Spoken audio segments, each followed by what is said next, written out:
So hello guys, फटाफट के अंदाज में आ जाओ एक बार भाई सब लोग, ठीक है। बड़े इंपॉर्टेंट आज मुद्दे पे हम लोग बात करने वाले, एक बहुत प्रेस्टिजियस इंस्टीट्यूट, एक बहुत प्रेस्टिजियस मैं बोलूँगा यूनिवर्सिटी के बारे में हम लोग यहाँ पे आज की क्लास में जो है वो बातें करने वाले हैं। क्या बातें होंगी सर, कैसे क्या है आपका, मैं हट जाओ एक बार तुम देख लो, ठीक है। हालांकि तुम थंबनेल देख करके आए हो, AMU BSc नर्सिंग के हम लोग बातें करने वाले हैं, ठीक है। 4-5 महीने बाद आपका ये एग्जाम होने वाला है। कितनी सर यहाँ पर सीटें हैं, कैसे कैसे यहाँ पे हो सकता है, क्या आउट ऑफ स्टेट के लोग इस एग्जाम में बैठ सकते हैं कि नहीं बैठ सकते हैं, पूरी बातें करेंगे भाई डिटेल में, ठीक है सर। सेल्फ फाइनेंस क्या होता है, नॉर्मल सीट्स क्या होती हैं, हर एक चीज़ों के बारे में हम लोग आज के इस वीडियो में यहाँ पे बात करके खत्म करेंगे, ठीक है। शुरू करते हैं, आइए अपना, ठीक है, शुरू करते हैं। आओ देना क्या क्या तुम्हारी बातें आज के क्लास में यहाँ पर आज के इस सेशन में होने वाली है, ठीक है। पहला तो क्या है, हम लोग बात करेंगे कैंपस कैसा है आपका, ठीक है, कैंपस के बारे में बात कर लेंगे। फिर सर क्या कैसे आपकी सीटें यहाँ पर अवेलेबल है, कितनी सीट है, ठीक है। फिर क्या हम लोग बात करेंगे, फिर एंट्रेंस एग्जाम कैसे होता है, उसका पैटर्न क्या है, रूल्स क्या है। फिर सिलेबस के बारे में बात करेंगे, सर सिलेबस में क्या क्या आता है, ठीक है। नर्सिंग एप्टीट्यूड आता है कि नहीं, बहुत सारे बच्चों का डाउट है कि सर नर्सिंग एप्टीट्यूड इस एग्जाम में आता है कि नहीं, ठीक है। तो उस बारे में बातें करेंगे कि आता है कि नहीं, कितना पढ़ना है, नर्सिंग एप्टीट्यूड क्या तुम्हारा बेसिक आता है, क्या बहुत एडवांस आता है, हर एक चीज के बारे में यहाँ पे हम लोग बातें करेंगे। और एलिजिबिलिटी क्राइटेरिया क्या होने वाला है, सिलेक्शन प्रोसेस क्या होता है सर, कट ऑफ कैसे जाता है, फिर क्या आपका फी स्ट्रक्चर क्या होने वाला है अगर आप एक बार एंट्री पा जाते हैं इंस्टीट्यूट के अंदर तो, ठीक है। आइए बातें करते हैं। पहला क्या तुम्हारा introduction to AMU BSc nursing. Aligarh Muslim University offers a highly prestigious 4-year BSc nursing program directly under its faculty of medicine. मतलब क्या है, फैकल्टी ऑफ मेडिसिन के अंडर आपका ये प्रोग्राम आता है, ठीक है। ये तुम्हारा क्या है, it is a specialised stand alone entrance exam distinct from general medical entrance test. मतलब क्या है, AMU अपना खुद का एंट्रेंस एग्जाम कंडक्ट करवाता है, किसके लिए, BSc नर्सिंग एग्जाम के लिए इनका खुद का एंट्रेंस एग्जाम यहाँ पर आपका होता है। और सर बातें करिए आप, अब क्या तुम्हारा कैंपस की बात करें तो आपका ये मेन कैंपस के अंदर, ये तुम्हारा अलीगढ़ के अंदर मेन जो AMU का कैंपस है उसी में आपको हमारा ये कॉलेज जो आपका मिल जाएगा, ठीक है। और क्या सर बातें आपकी होने वाली हैं। फिर क्या तुम्हारा टोटल, अगर हम लोग सर सीट्स के बारे में बात करें तो आपकी टोटल 55 सीट्स हमारे पास अवेलेबल है, ठीक है। अब क्या है, सीट का जो काउंट है तुम्हारा ये आपका लगभग इतना ही होता है हर साल, ठीक है। ये आपका लिमिटेड है, सीट का काउंट क्या सर हमारा लिमिटेड, और बहुत सारे बच्चे 10, 20, 25, 30 हजार बच्चे इस एग्जाम में अपियर होते हैं, तो इसलिए आपका सीट का काउंट थोड़ा सा लिमिटेड है और एग्जाम आपका हाईली कॉम्पिटेटिव यहाँ पर हो जाता है because of the seat matrix. Seat matrix क्या तुम्हारा जो एग्जाम है आपका यहाँ पर हाईली कॉम्पिटेटिव हो जाता है, ठीक है। तो इसलिए थोड़ा सा एग्जाम के बारे में ये होता है कि भाई कि एग्जाम थोड़ा सा तुम्हारा टफ होता है, ठीक है। पेपर बेसिक आता है, पेपर बहुत भारी नहीं आता है, ठीक है। नीट के से अगर हम लोग देखें तो नीट से आसान आता है पेपर, लेकिन क्योंकि सीटें काफी कम है इसलिए आपका कॉम्पिटिशन ज्यादा हो जाती है, ठीक है। तो एग्जाम आपका कॉम्पिटेटिव ज्यादा है। और सब बताइए क्या बात है आपके पास है। फिर क्या लिखा तुम्हारा, अब देखो अगर तुमको जनरल कोटा से सीट चाहिए तो आपके पास 45 सीट्स यहाँ पर अवेलेबल है जनरल कोटा से, ठीक है। क्या लिखा तुम्हारा, the seats from the majority of the batch filled strictly on the base of open merit from the entrance. मतलब क्या है, एंट्रेंस एग्जाम के हिसाब से आपकी मेरिट लिस्ट आएगी, उसके हिसाब से आपको ये वाली जो सीट्स हैं वो आपको मिलने वाली हैं, ठीक है। और क्या लिखा सर आपका, the seats they have the standard fee structure. मतलब क्या है, इनका फी स्ट्रक्चर आपका एक स्टैंडर्ड है और जो बाकी तुम्हारी 20 सीट्स आती हैं आपकी जो सेल्फ फाइनेंस वाली हैं उनसे काफी कम फीस आपकी इसकी होती है। बहुत मिनिमम फीस एक अच्छा खासा मिडिल क्लास इंसान अफोर्ड कर सकता है इन सीट्स को, ठीक है।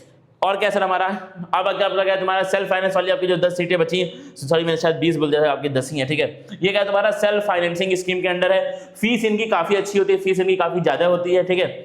और देखना, लेकिन इनका भी एग्जाम मैं एक बार तुमको बता दूं क्योंकि बच्चे यहाँ पर क्या कंफ्यूज हैं, इनका भी जो एडमिशन है वो तुम्हारा एंट्रेंस एग्जाम के मेरिट पे ही होगा। मतलब ऐसा नहीं कि आप पैसा भर के यहाँ पे एडमिशन पा जाएंगे, एंट्रेंस एग्जाम में पहले फिल होगी सीटें आपकी, जो जनरल वाली सीटें वो फिल होंगी, उसके बाद सेल्फ फाइनेंस वाली, उसी मेरिट में जो बच्चे नीचे हैं उसके जस्ट जो बच्चे नीचे रैंक में उनकी फील होगी, ठीक है। ऐसा नहीं कि तुम जितना पैसा भर दोगे तुमको सीट मिल जाएगी, ऐसा कुछ भी यहाँ पर रूल रेगुलेशन आपका नहीं है, ठीक है। अगला क्या है तुम्हारा, nature of the entrance exam की बात करें, किस तरह का एंट्रेंस एग्जाम तुम्हारा है। ये आपका बोर्ड एग्जाम या क्या लिखा तुम्हारा, it is not based on the board exam और national medical test like NEET. मतलब क्या है, अभी भी यहाँ पर इस कॉलेज में इस इंस्टीट्यूट में तुम्हारा नीट के बेसिस पे एडमिशन नहीं हो रहा है और आगे भी नहीं होने के चांस है, ठीक है। आगे भी होने के चांस आपके यहाँ पर नहीं है।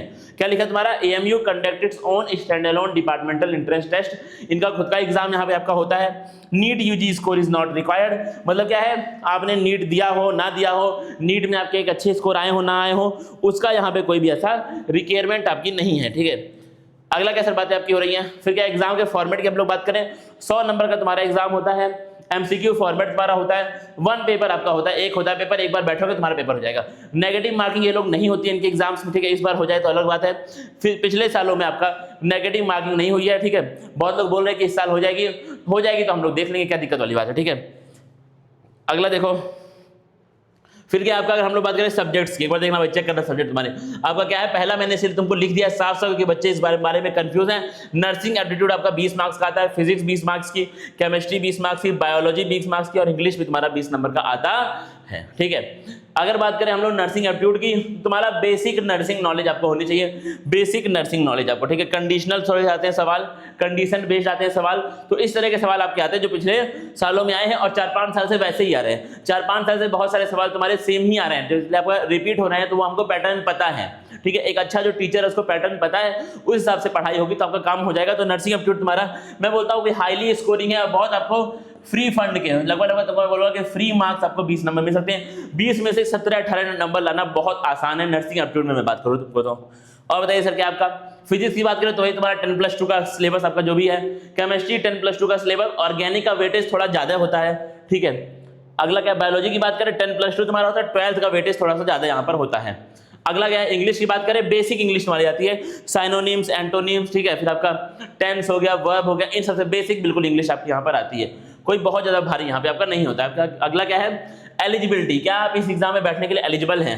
पहली बात, नीट से कोई भी संबंध नहीं है, ठीक है। नीट आपने दिया हो ना दिया हो उससे इनको कोई मतलब इन लोगों को फिलहाल नहीं है, ठीक है। और देखिए चेक करिए मेरी बात को, 10+2 आपका पास होना चाहिए, ठीक है। कोई या तो तुम्हारा 10+2 किसी भी अच्छे बोर्ड से पास हो, कोई भी रिकॉग्नाइज्ड बोर्ड आपका होना चाहिए, या फिर मान लीजिए बोर्ड ना हो आपका तो कोई भी इक्विवेलेंट आपके पास डिग्री 10+2 के आसपास की होनी चाहिए। फिर क्या है तुम्हारा, student currently appearing for their 12th board exam they can also apply, मतलब क्या है, आप अभी अगर आप अपीयर होने हैं 12th के लिए तो वो भी अप्लाई यहाँ पे कर सकते हैं, उनके लिए भी एग्जाम जो है वो बिल्कुल अवेलेबल है, बिल्कुल आप दे सकते हैं, ठीक है। अगला क्या है, जो मैंडेटरी सब्जेक्ट है जो आपके होने चाहिए 12th क्लास में, वो तुम्हारा पीसीबी और ई है, यानी कि फिजिक्स, केमिस्ट्री, बायोलॉजी और इंग्लिश, ये 4 आपके सब्जेक्ट होने चाहिए 12th क्लास में। अगर ये नहीं है तो आप इस एग्जाम में यहाँ पर अपीयर नहीं हो सकते हैं, ठीक है। सिंपल सी बात आपकी ये वाली आ जाती है। अगला क्या है, और तुम्हारा अगर आप आर्ट्स आपकी स्ट्रीम है, कुछ भी तुम्हारा है, मतलब मान के चलो आपका क्या है, कॉमर्स है, ये सब अगर स्ट्रीम है तो आप इसमें अप्लाई नहीं कर सकते, ठीक है, आप एलिजिबल नहीं है। लैंग्वेज की बात करें तो क्या है, मीडियम ऑफ इंस्ट्रक्शन तुम्हारा क्या होता है, आपका एमयू में इंग्लिश होता है, तो इसलिए आपका थोड़ा सा इंग्लिश आपकी लैंग्वेज जो है वो अच्छी होनी चाहिए, आपको इंग्लिश बढ़िया से आनी चाहिए, ठीक है। Admission is offered purely on merit, merit का मतलब क्या हुआ सर आपका, मेरिट का मतलब है जो एग्जाम आप देंगे फिर उसके साथ आपकी मेरिट लिस्ट आती है, ठीक है। अगला क्या है, कोई इसके अंदर आपका मैनेजमेंट कोटा नहीं है, कोई इंटरव्यू नहीं है, ठीक है। 100 मार्क्स का जो पेपर है वही डिसाइड करेगा हर एक चीज, ठीक है। अगली बात क्या है आपका, कोई इस तरह का मतलब क्या है, देखना समझना, कट ऑफ आउट ऑफ का ये लोग कुछ मामला इस तरह का रिलीज नहीं करते हैं ऑफिशियल, ठीक है। लेकिन जो हम लोगों ने देखा है, जो कट ऑफ की मैं बात करूं, जो मैंने देखा है, मेरे बच्चों ने जो एग्जाम दिया है, जो बच्चे हमारे एंड से गए हैं, मैं ये मानता हूं कि जिस बच्चे का 80+ मार्क्स आया है, जनरली मैं बोल रहा हूं, मैं जनरल बात कर रहा हूं, बहुत ऊपर ऊपर से मैं तुमसे बात कर रहा हूं, पिछले 5 सालों में जितने भी बच्चों का 80+ मार्क्स आया उनको सीट मिल गई है, 85+ मार्क्स आया उनको सीट यहाँ पे आपकी मिल गई है। तो इसलिए अगर आपका 80+ मार्क्स आप अगर टारगेट रखते हैं तो आपको जनरल अगर आप हैं, ठीक है, तो आपको सीट मिल जाएगी। बाकी अगर आप SC ST हैं तो और अच्छी आपके पास चांसेस हैं। तो ये वाली तुम्हारी बात यहाँ पर आपकी आती है, ठीक है। अगला क्या आपका एग्जाम पढ़ने तुमको पता है, तुमको 100 सवाल पूरे के पूरे सॉल्व करने हैं, ठीक है, और आपका OMR शीट होता है। फी की बात करें, फर्स्ट ईयर की तुम्हारी 29,900 फीस है, ये फर्स्ट ईयर की फीस है। बाकी आपकी फीस जो है थोड़ा बहुत बढ़ती है हर साल, थोड़ा बहुत बढ़ती रहती है हर साल, या फिर कुछ उसके अंदर टेस्ट फीस आ गई, कुछ और उस पर वो लोग फीसें क्या है थोड़ा बहुत आपकी बढ़ जाती है। टोटल फीस तुम्हारी 1 से 1.5 लाख रुपए आपकी लगती है अगर आपको जनरल कोटा से सीट यहाँ मिलती है। सेल्फ फाइनेंस की बात मैं नहीं कर रहा हूँ, मैं जनरल कोटा की बात कर रहा हूँ। 1 से 1.5 लाख के बीच में आपका पूरा का पूरा जो फीस है वो ट्यूशन फीस आपकी कवर हो जाएगी, ठीक है।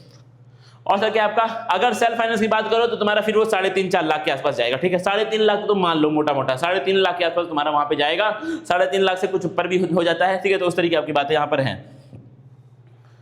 अब हो गया तुम्हारा, ठीक है। अब भाई आ जाओ सोर्स एंड रेफरेंस। ये सोर्स हमारी कहां से थी, ऑफिशियल AMU की साइड, प्रीवियस ईयर के जो भी हमने सवाल देखे, जो भी हम लोग को पता था प्रीवियस ईयर्स में, कि हम लोग 4-5 साल से इस फील्ड में हैं, तो हमारी टीम ने जो भी हमको मिला डेटा उसके बेसिस पे हमने आपसे यहाँ से बात की है, ठीक है।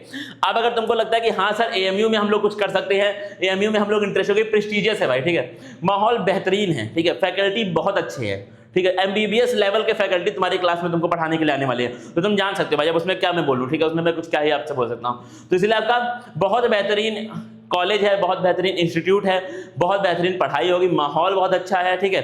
तो आप अगर चाहते हैं कि आपको यहाँ पर चाहिए तो भाई बहुत ही जल्दी हमारा बैच आने वाला है। फिलहाल अभी बैच हमारा नहीं आया है, लेकिन 2-4-5 दिन में हमारा बैच आने वाला है। तो अगर तुमको लगता है कि हाँ भाई यहाँ से तुम कुछ करना चाहते हो, ठीक है, क्योंकि भाई पिछले 4-5 सालों में बहुत सारे बच्चों ने किया, बहुत सारे बच्चे इसमें बहुत ज़्यादा सक्सेसफुल हुए हैं, ठीक है।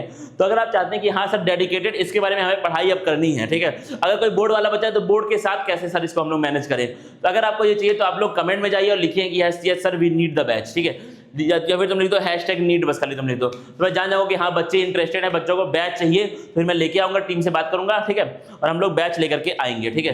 तब तक के लिए भाई मिलते हैं फिर किसी और वीडियो में। Thank you guys.